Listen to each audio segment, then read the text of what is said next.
Then you go start trying to find a way to jump in there and help it to get fixed, right? That's just, I think, being a human being and actually caring about where you live. I think that's what happens to you.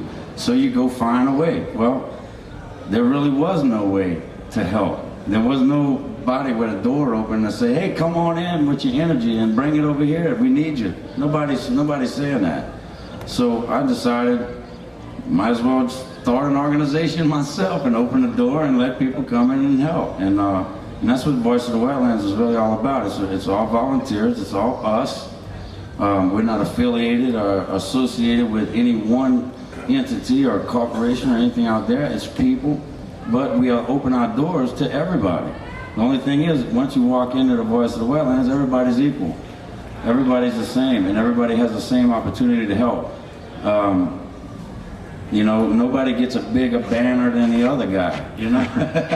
And I think that's the best way to keep it, is keep it even and keep it honest and keep it real. And let's put out the things that, I know it's not popular language to talk about, but if it's reality and it's happening, you have to deal with it, especially right here. We're not going to be able to continue to live right here for very long if this continues this way. If we keep losing this much land. Well, it's not hyperbolic, and it's not an exaggeration to say that we are sitting on the edge of an economic, cultural, political, social disaster that would make Katrina pale in comparison. And it started way before Katrina. Mm-hmm. And I know that the world kind of sees it as Katrina caused all of this flooding and all of this destruction. Actually, that's not necessarily the entire truth. All of this started way before Katrina. The problem that we have now is we can't handle a hurricane coming near this area. We can't even handle one passing us in the Gulf. A bunch of other things that were just a little bit more important than the people. Mm-hmm. You know, like I heard Ted mention something about a simulated hurricane called Hurricane Pam that this went on a year before Katrina. And it was a scenario that described basically exactly what happened. Mm-hmm. With the exception of, in this scenario, the first quarter and a bunch of other stuff had flooded too. So maybe inside of watching this thing, Pam, they figured out a way to make sure that if anything ever happened, that certain areas of the city definitely would not flood. So it's just the same, like somebody asked me, what is it like almost 3 years after Katrina? And it's like hard to explain in any other way than just a ongoing agony. Mm-hmm. It just don't stop. I mean, it's not, and you got to deal with the fact that you got a lot of people that's so stressed out and so spread out. I'm talking about whole families that's like spread across 2 and 3 states.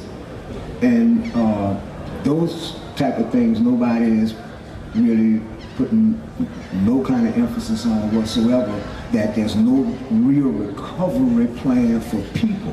Mm-hmm. There was all of this recovery for the oil refineries and everything else that has something to do with money, but when it came to humanity, when it came down to the people, well, the whole world saw us and our hour of need, and everything got, you know, lost in corruption and greed. Well, that rhymed.